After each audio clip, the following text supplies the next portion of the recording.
This is Poncho Man, your friendly neighborhood truck driver. I'm gonna give you a little piece of the country in my 15 minutes of fame today. I'm Interstate 80, eastbound with a hammer down in Pennsylvania. But here you go, 15 minutes.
that God has done in human history are being proclaimed in our midst now.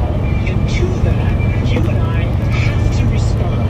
And we do respond. We either respond with, so what? I don't care. This is irrelevant to my life. Or we respond by saying, yes, Lord, I believe this. And I want you to take over more and more of my life. The people you know and trust on the EWTN.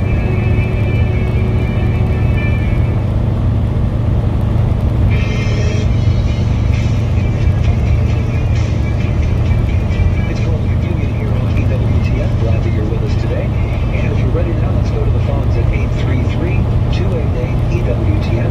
We begin this time with Justice. He is 11 years old and listening to us in Big Bear City on the EWTN app. Hey, Justice, what's on your mind today? Hello, Dr. Anders. Hi, Justice. How are you? Good one. I'm fine, thank you. What can I do for you today? Well, thank you for taking my call. What's up, Justice? What's your question? My question is God intend for the Protestant churches to break away from the Catholic Church? Okay, thanks. Let me answer it this way, if I could. In your house, I imagine that your parents have rules for you to follow, and they may, for example, say you are not allowed to go take a cookie from the cookie jar without permission. Maybe you're too big for a rule like that. When you were younger, maybe they said don't take a cookie from the cookie jar without permission. And if they caught you doing it, they'd probably send you to your room without a cookie. All right, so it was against the rules to take a cookie, and they didn't want you to do it. But imagine, I think you probably can imagine one day, your mom is, maybe she's in the living room. I don't know where your living room is, but let's suppose it's attached to your kitchen. And she's got kind of a line of sight into the kitchen, but you don't know she's in there. And you're coming from the den, and you're eyeing that cookie jar, and she sees you thinking about it. So she says, I'm going to sit back and see what Justice does. I'm going to see if he's got the wherewithal to resist temptation, even when he thinks I am not looking. And lo and behold, Justice goes and gets his hand in the cookie jar. Now, she saw it happening. Right? She watched you walk into the kitchen. She saw you lift the lid. And all along, she's just waiting to see what goes in, because maybe you'll put the lid back and have second thoughts and walk off. But she waits for you to actually lift that cookie and start munching on it. Then all of a sudden she shows up and says, Justice, what's with the cookie? Did she want you to get the cookie? Well, at one level, no. But at another level, she wanted you to be exposed to the possibility so you could test your will, see if you could resist temptation, morally develop, grow, and maybe actually she'd never had an opportunity to enforce the rule with discipline, which she also knew was necessary for your moral development. And it's mild discipline, hand me the cookie and go spend, half an hour with your coloring pages or something, I don't know. Right, so that's not a great analogy, but it shows how it's possible for a benevolent authority, a loving God or loving parent, to foresee, know that something's going to take place, permit it to take place, maybe to a certain extent even create the conditions where it could take place without actually directly willing that it take place. Why? Because that authority, be it God, be it your parents, it has something they want to accomplish. Right? Through that human fault, God can bring about some greater good. That's the case with everything humans do that's not the best. Anytime we sin, well, God could have stepped in there and stopped me from sinning. He can stop me from sinning. I mean, I got me dead, right? But he gives me that freedom so that I can develop morally as a person, maybe suffer the consequences of my actions, learn something in consequence, and over time grow deeper and more deeply and live with him and a better person, if I'm ultimately a recipient of his grace. And the same thing emerges over the course of human history. Human history is kind of sloppy and ugly, and there are wars and fights, and people split, and, all kinds of nasty stuff happens. But you can kind of see over time, through that messy process, God allowing to develop some very good things in human culture. And so he uses human mistakes, human difficulties, human problems to bring about purposes that he knows that maybe we don't see at the time. So someone said one time that God writes straight with crooked lines, and we're the crooked lines. Love that. Justice, thanks so much for your call. We hope that's helpful for you. And that opens up a line for you now here on EWTN's Call to Communion, 833-288-EWTN. That's 833-288-3986. It's Call to Communion here on EWTN Radio. Let's go now to Merle in Toronto. And Merle is checking us out today on YouTube, and a first-time caller as well. Merle, what's on your mind today? Okay, my sister is divorced. And then my aunt, who is the youngest sister of my father, died. My divorced sister married my aunt's husband. Is that triple incest? Okay, so she married an uncle. Now, suppose she is related by marriage, but not. Well, that was my 15 minutes of fame. What you heard in the background was my free advertisement of Sirius Satellite Radio. Is the best of Call to Communion on EWTN on Sunday. Thank you for tuning in. God bless. And maybe I'll get a few subscribers so I can keep this up and let everybody in the country see the part of the country. This is my trucking. It's the life of a trucker. In which I'm going to edit this even more later, and I'll describe it better more. But I'm Poncho Man, and that was my 15 minutes of fame. Thank you and God bless.